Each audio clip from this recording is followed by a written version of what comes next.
No sé si fue el olor, el silencio o el hecho de que fueran tres, pero yo ya sabía que este caso iba a quedarse en mí. He abierto muchos cuerpos, jóvenes, ancianos, accidentados, víctimas de violencia, pero esa vez eran tres hermanos, trigémeos de 10 años, y eso no se olvida. Fue en un condominio rural de lujo, a las afueras de la ciudad. Una casa de esas con muros altos, cámaras en cada esquina y una piscina más grande que mi primer apartamento. Según el primer reporte, era un accidente. Una tarde calurosa, los niños jugando sin supervisión, y cuando la madre los encontró, ya estaban flotando, boca abajo. Lo primero que pensé fue en negligencia, quizá un descuido, quizá una cadena trágica de eventos. Pero cuando llegué a la sala de autopsias, empecé a notar cosas que no cerraban. El primero en la mesa fue Lucas. Tenía marcas suaves de lividez, típicas del ahogamiento. Lo abrí con el cuidado que solo se tiene con los cuerpos pequeños. Y entonces el olor. Ese olor a agua estancada, como de pozo abandonado. Y al abrir el tórax, el líquido que brotó de sus pulmones no era el que se espera de una piscina. No tenía cloro, ni la transparencia típica. Era turbio, verdoso, con sedimentos finos. Tenía limo. Ese niño no se ahogó en una piscina, no en esa. Me quedé en silencio por unos segundos. Registré todo, fotos, amostras, notas. Respiré hondo y llamé al siguiente. Mateo, el segundo hermano. Este tenía congestión pulmonar más pronunciada.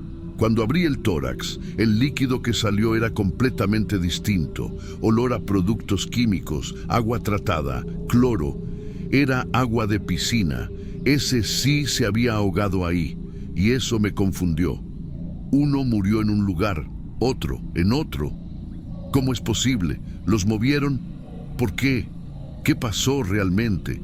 Y entonces vino el tercero, Tiago. Desde que lo colocaron sobre la mesa, algo no me cerraba.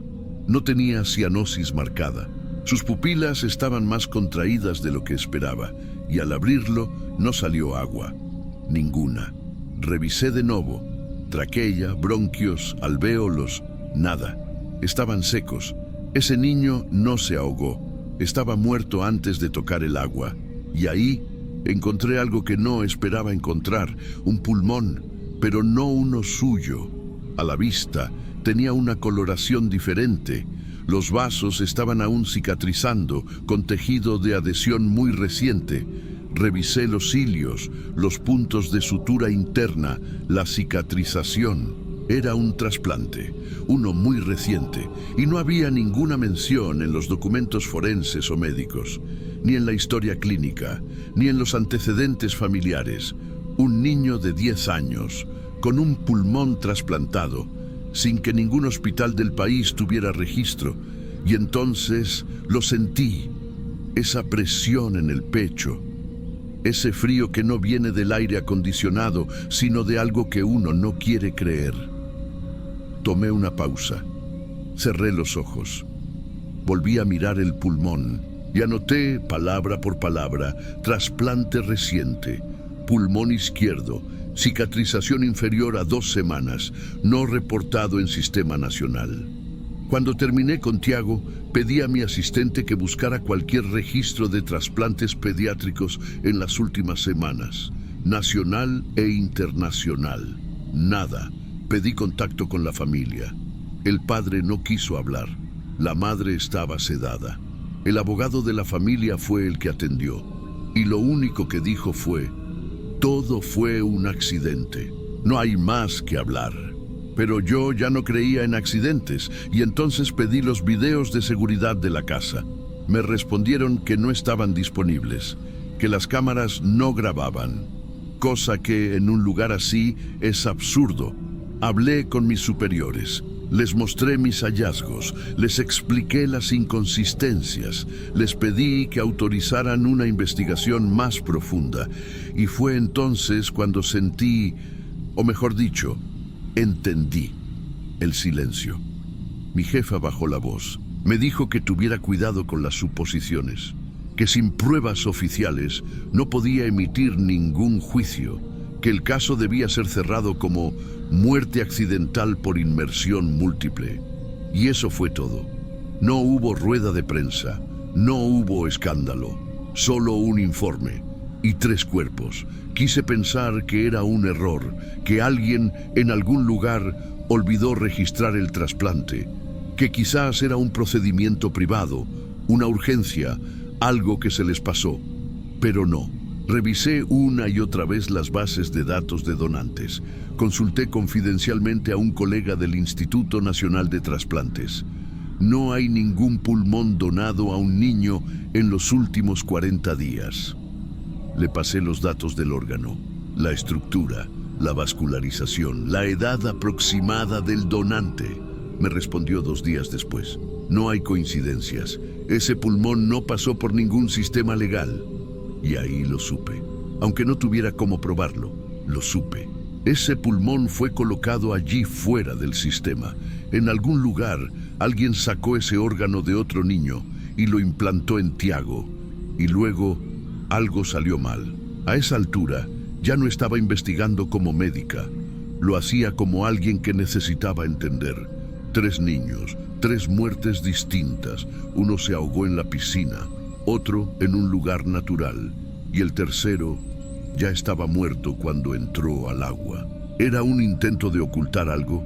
¿Usaron el escenario del accidente para encubrir el trasplante? ¿Fue un error médico que intentaron borrar? ¿O fue algo peor? Yo no dormía. Me despertaba pensando en los detalles, en la forma en que el pulmón estaba fijado, en cómo la incisión había sido hecha con técnica, pero sin el cierre adecuado. No era un hospital, era alguien que sabía operar, pero no quería que se supiera. Y entonces empecé a notar más cosas. Los certificados de defunción, por ejemplo, fueron emitidos con rapidez inusual. El acta decía ahogamiento simultáneo accidental. Las fotos de la escena mostraban la piscina limpia, pero el cuerpo de Lucas tenía sedimentos que solo se encuentran en fuentes naturales, como si lo hubieran sumergido en otro lugar y luego colocado ahí. Todo fue armado, todo, y el silencio se volvió ensordecedor. Mis compañeros empezaron a evitar el tema. Me respondían con monosílabos. Mis reportes no avanzaban. Un día, al llegar al instituto, encontré mi informe corregido. Alguien había quitado la mención al trasplante. Solo quedaba ausencia de líquido respiratorio, causa indeterminada. No firmé. Escribí uno nuevo. Lo guardé en una copia privada y desde entonces lo tengo, en una carpeta, con fotos, muestras, análisis, copias. Nadie quiso escucharme y la familia nunca volvió a hablar. La casa fue vendida, los cuerpos cremados. No hubo más. Pero yo no lo olvidé. No olvidé cómo se sentía tener ese pulmón en las manos. Frío, demasiado nuevo para ese cuerpo. Un órgano que no debía estar ahí. No sé si fue tráfico. No sé si fue un experimento fallido. Solo sé que alguien intentó encubrirlo y usaron la muerte de 3 niños para eso. A veces me pregunto si los padres sabían, si alguien los amenazó, si fueron cómplices, si solo fueron víctimas. A veces pienso que nunca voy a saber, pero cada vez que veo un pulmón en la mesa, recuerdo ese, y me duele en el estómago, porque no era suyo y por eso está muerto. Una semana después de cerrar el caso, volví al instituto un sábado por la tarde. Estaba sola.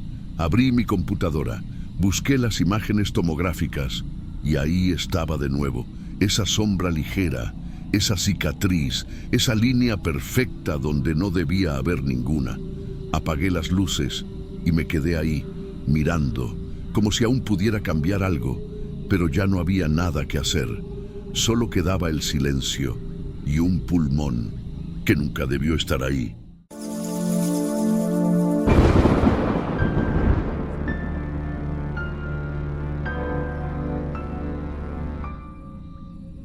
He desmembrado cuerpos con gusanos vivos. He olido pulmones llenos de gasolina.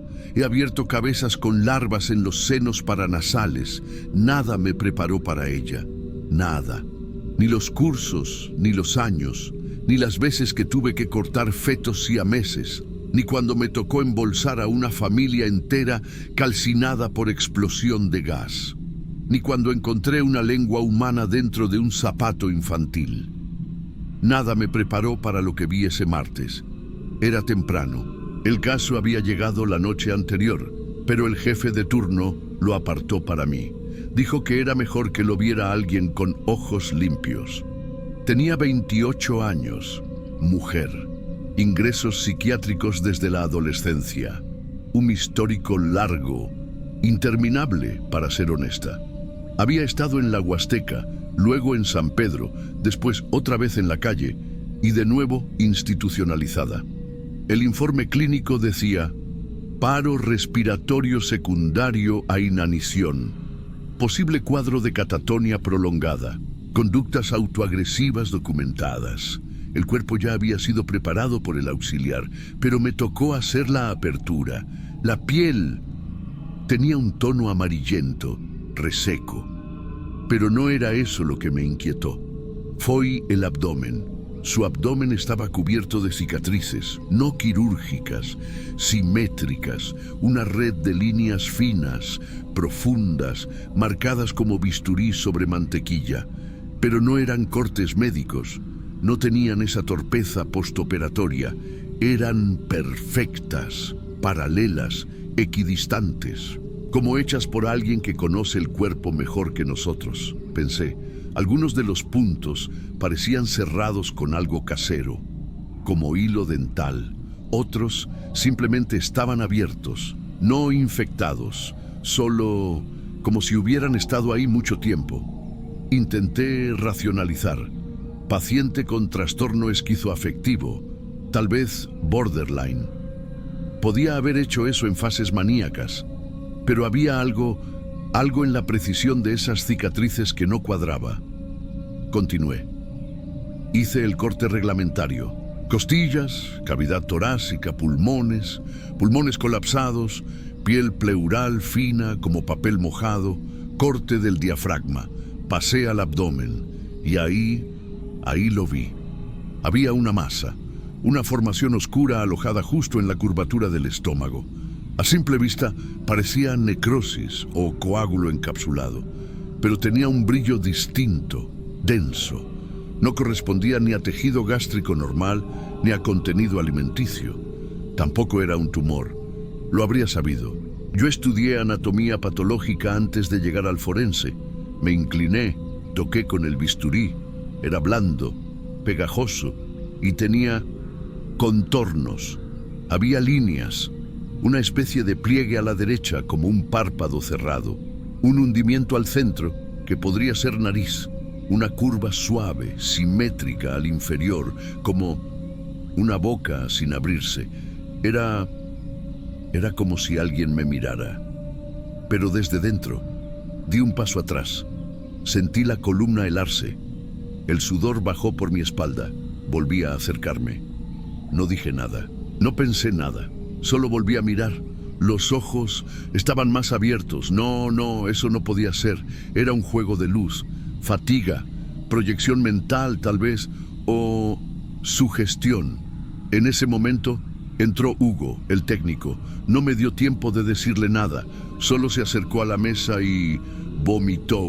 Sin tocar el cuerpo, sin decir palabra, se fue directo al baño. Minutos después volvió, blanco como una sábana. ¿Qué viste?, le pregunté tentando mantener firmeza. Nada. No vi nada. Solo me dio asco. El olor, supongo. El olor. Era como carne cruda sumergida en ácido. No exactamente podredumbre. Era otra cosa, como metálico, pero dulce. Un cheiro que se colaba por dentro. Respirei fundo e voltei para a mesa. Toquei a formação com o bisturi. Cortei ao redor. Parecia um rosto embutido, costurado por dentro da própria parede gástrica. Não era um rosto formado com pele e ossos. Eram tecidos musculares, glândulas, gordura subcutânea, mas alinhados de forma a parecer uma face. Fechei os olhos. Contei até 5.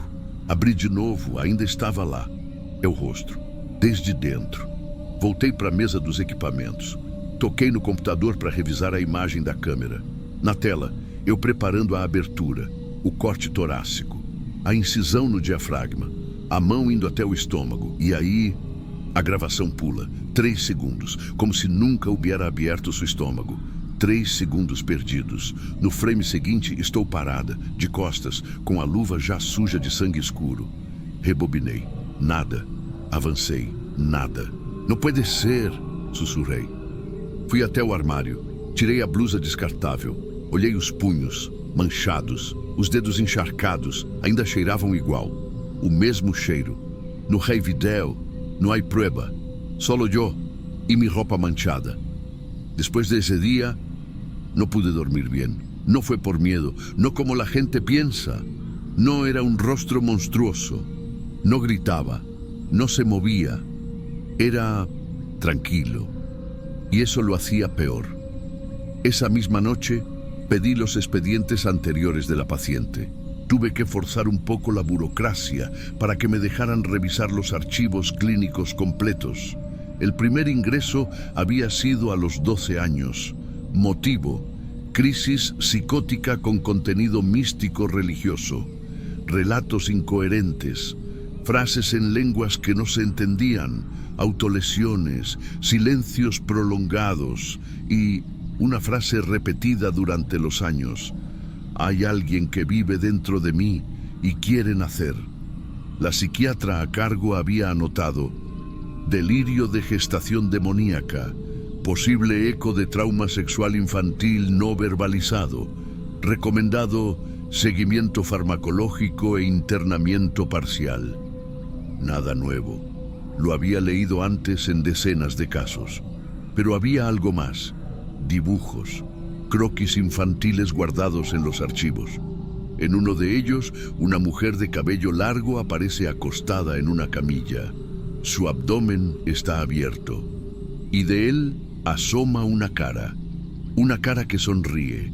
En otro dibujo hay una silueta negra con ojos blancos y dentro de su vientre otro par de ojos, más grandes, y una frase escrita con letras irregulares: yo no soy la que habla.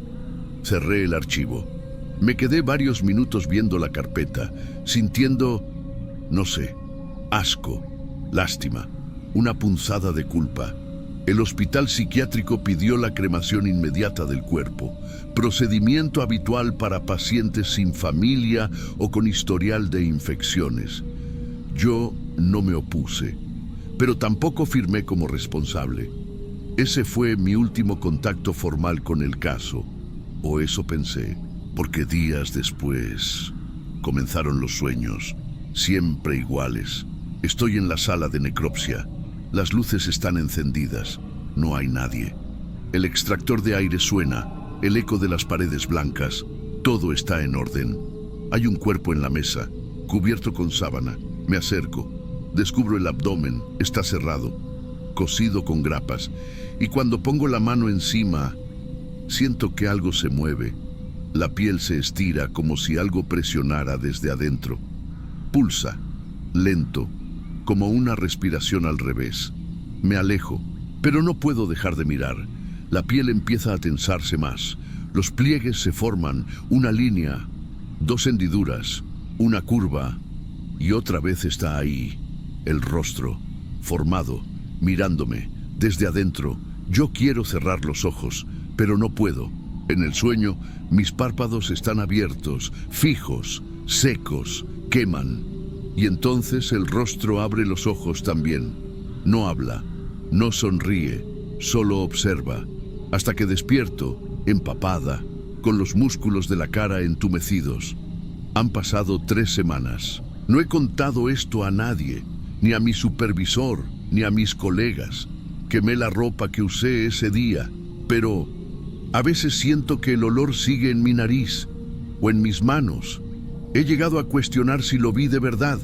He buscado los videos otras veces, nada. El archivo salta, siempre los mismos 3 segundos, siempre el mismo vacío. Y sin embargo, yo recuerdo el rostro, la forma exacta de su boca, la línea del párpado y sobre todo, la sensación de estar dando a luz. Eso fue lo que me quebró, no lo que vi, sino lo que sentí. Por un instante, una parte de mí creyó que yo había ayudado a darle forma, que el cuerpo solo lo guardaba y que fui yo quien lo liberó, como si no hubiera sido una necropsia, sino un parto. No sé si eso me hace menos médica, menos cuerda, pero desde ese día, cada vez que abro un cuerpo, me detengo, solo un segundo, pero lo hago y pienso, ¿qué más puede estar mirando desde dentro esperando nacer? A veces, cuando me miro al espejo, cuando me toco el estómago, cuando cierro los ojos, lo veo quieto, pacífico, esperando. Tal vez nunca quiso morir, tal vez solo necesitaba que alguien lo viera. Tal vez fui yo quien lo parió sin querer.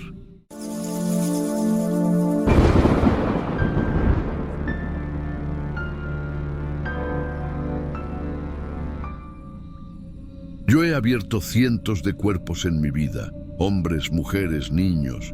He visto lo que hay dentro de nosotros sin filtros, sin metáforas, y siempre he creído que lo peor de un cadáver es lo que ya no está. Pero esa noche, por primera vez, el cuerpo me miró de vuelta. Trabajo en el Instituto de Medicina Legal de Guadalajara desde hace casi 20 años. He hecho necropsias con calor extremo, sin luz, con cadáveres descompuestos en niveles que te quitan el hambre por días. He visto cuerpos baleados, descuartizados, colgados de puentes, y sin embargo, nada, absolutamente nada, me preparó para lo que pasó ese viernes por la noche. Era un turno doble. Ya llevábamos 3 autopsias seguidas. El último caso era un hombre de 38 años. Había sido encontrado muerto en su departamento, solo. La familia alegaba que no tenía historial clínico, que era sano. Pero los paramédicos apuntaron a un infarto agudo. Aún así, la fiscalía pidió el protocolo completo. Yo estaba solo, ni fotógrafo ni auxiliar, solo yo, el cuerpo y la mesa.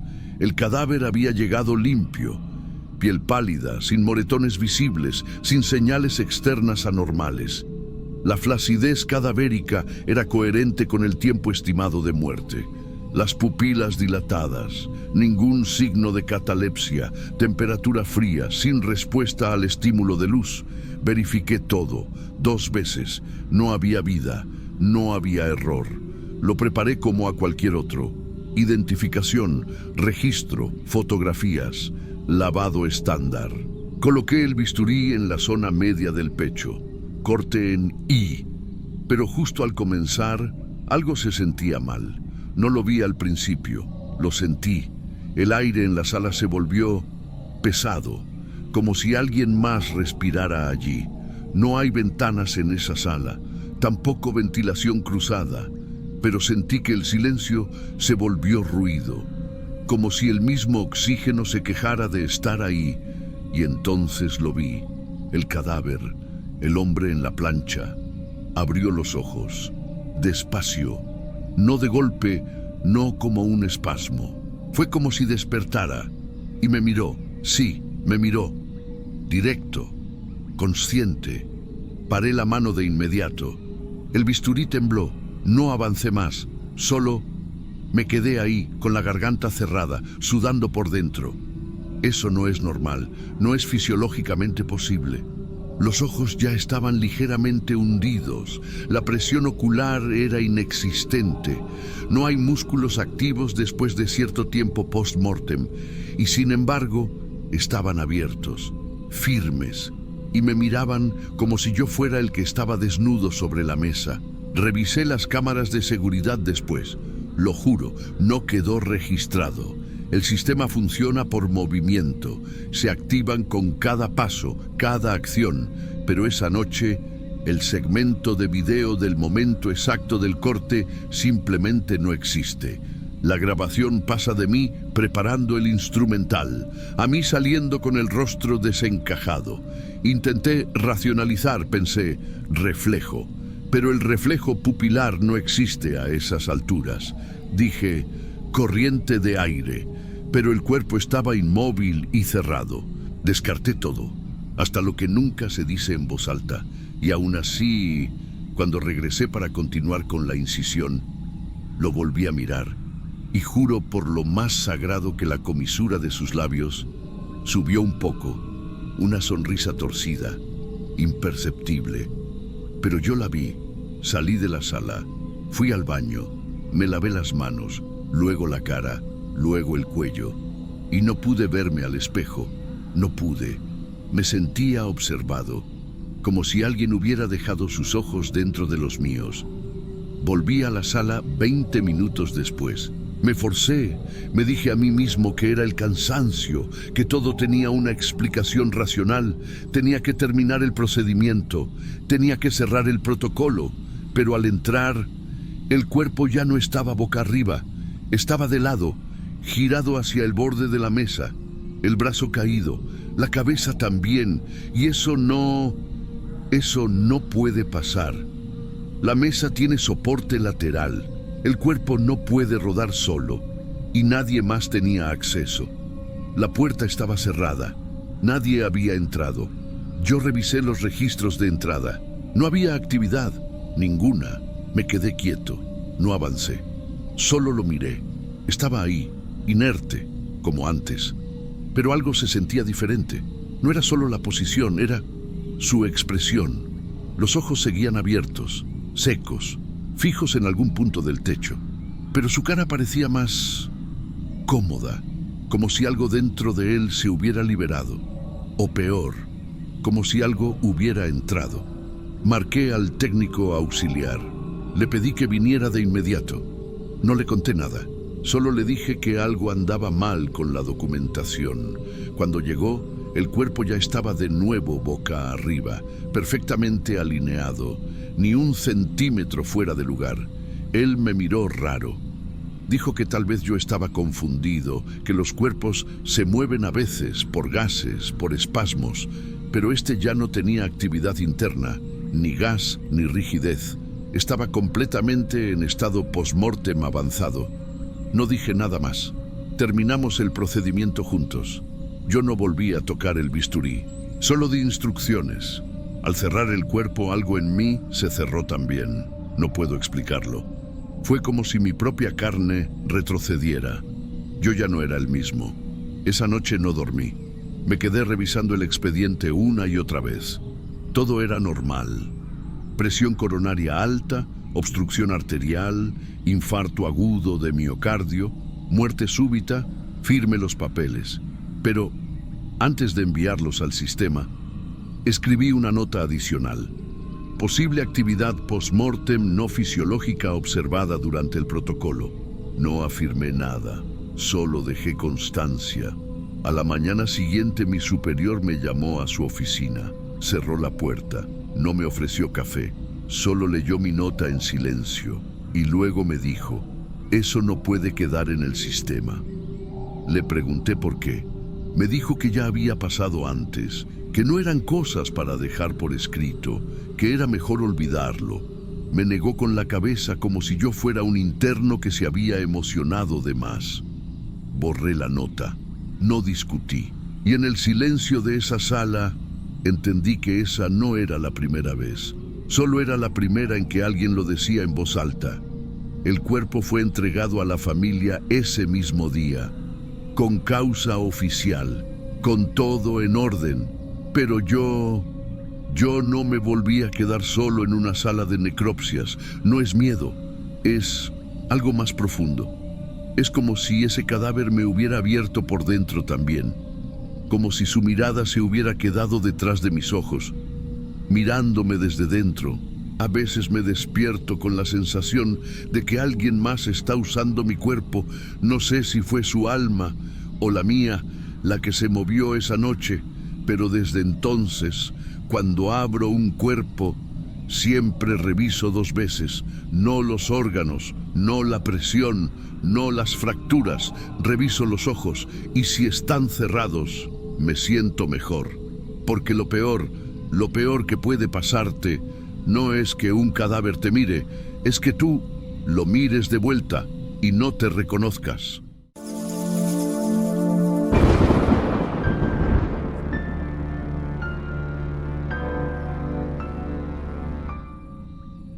He limpiado cadáveres desde que tenía 25 años. Sé lo que es el rigor, la podredumbre, la filtración de gases. He abierto cuerpos en estados que usted no se atrevería ni a imaginar. Pero este cuerpo sudaba algo que no era humano. Y lo hacía en silencio, con una persistencia que no se iba con agua, ni con cloro, ni con fuego. Llegó un viernes por la mañana. Un hombre sin identificar, unos 60 años, fue encontrado tirado detrás de un hotel viejo en la zona centro. Parada cardíaca, dijeron. Ningún signo de violencia, era un caso más. Hasta que abrimos la bolsa, había un olor, no el típico de la muerte. Este era agrio, húmedo, como cabello quemado mezclado con óxido dulce. Y lo peor era la piel, no estaba podrida. Estaba cubierta, una capa viscosa, espesa, negra, como si alguien lo hubiera sumergido en petróleo tibio y luego lo hubiera dejado secar al sol. Mi asistente hizo la primera limpieza. Agua, jabón quirúrgico, cepillo, todo normal. Pero 20 minutos después, cuando fui a revisar el cuerpo, estaba empapado otra vez, la misma sustancia. No había sudoración post-mortem, no era exudado. No era sangre, era algo más. Goteaba desde la espalda, desde la columna, como si resumara desde adentro. Lo lavamos otra vez, cambiamos la camilla, ajustamos la temperatura en la cámara. Al día siguiente, lo mismo. No, peor. El líquido estaba más espeso, más oscuro, y ahora había comenzado a dejar marcas en el acero de la bandeja. Un halo aceitoso que no salía con desinfectante. Tuve que usar guantes dobles. El olor se metía por debajo de la máscara. Decidí hacer la autopsia de inmediato. Quería entender. El tórax se abrió sin resistencia. Corazón, hígado, todo parecía normal. Hasta que llegué a la tráquea. El bisturí se atoró. No era cartílago. Era algo más grueso, fibroso. Metí la pinza. Tiré, y lo que saqué era una mecha de cabello humano, larga, negra, húmeda. No pertenecía al cadáver, era cabello de mujer. Estaba embebido en el mismo líquido, salía desde adentro del esófago, enrollado, como una planta parásita. Yo me quedé quieto. No supe qué decir. Nunca había visto algo así. Pensé en parar, llamar a alguien, pero seguí. Abrí la cavidad abdominal y ahí encontré más. Entre el intestino delgado, enrollado como si lo abrazara desde adentro, había más cabello, trenzado. Algunos mechones se mezclaban con restos de comida semidigerida. Otros estaban incrustados en la mucosa. Y entonces vi algo más, un fragmento de tela de vestido, color vino, con flores bordadas, empapado en grasa, en pus, en ese líquido que ya no sabía si era del cuerpo o de lo que habitaba dentro. No era posible. Nada de eso coincidía con la ropa con la que fue encontrado. El informe policial mencionaba pantalón de mezclilla, camisa gris. Nada de vestido, nada de cabello largo. Fotografié todo, rotulé cada frasco, tomé muestras del líquido. Aislé la tela, cerré la bandeja con llave. Quería escribir el reporte cuanto antes. Al día siguiente, las imágenes habían desaparecido del sistema. Ni una, como si nunca las hubiera cargado. Y la tela también se había ido. No estaba en la bandeja. Las pinzas seguían ahí. Tenían fibras rojas pegadas, sangre seca, pero la muestra principal no. Pregunté a mis técnicos, nadie sabía nada. Miraron raro. Uno hasta dijo, «Doctor, ¿Usted está seguro que eso no fue un sueño? No respondí. El cuerpo había cambiado. Ya no sudaba, no tenía olor. Estaba completamente seco, impecable, como si hubiera terminado lo que vino a hacer. Una semana después, Leticia, la encargada de limpieza, fue internada con síntomas respiratorios severos. Había limpiado sola la sala 2 días antes. Nadie más enfermó. Pero uno de los técnicos me confesó algo. Dijo que cada vez que pasaba frente a la cámara fría número 3, sentía olor a cabello quemado, aunque todo estuviera vacío. El cadáver fue enterrado como NN. No hubo autopsia oficial. El informe desapareció de la base de datos. Yo intenté reportarlo, pero no encontré respaldo, ni copia, ni número de caso. Era como si nunca hubiera existido. A veces abro la cámara número 3. No hay nadie, pero el olor regresa, suave, persistente, y en el fondo de la pared metálica empieza a aparecer una mancha, negra, húmeda, justo donde apoyaba la cabeza aquel cuerpo. A veces los cuerpos no están sucios por fuera. A veces traen consigo algo que quiere ensuciar lo que los rodea, algo que se arrastra desde lo más profundo y no hay bisturí que lo corte.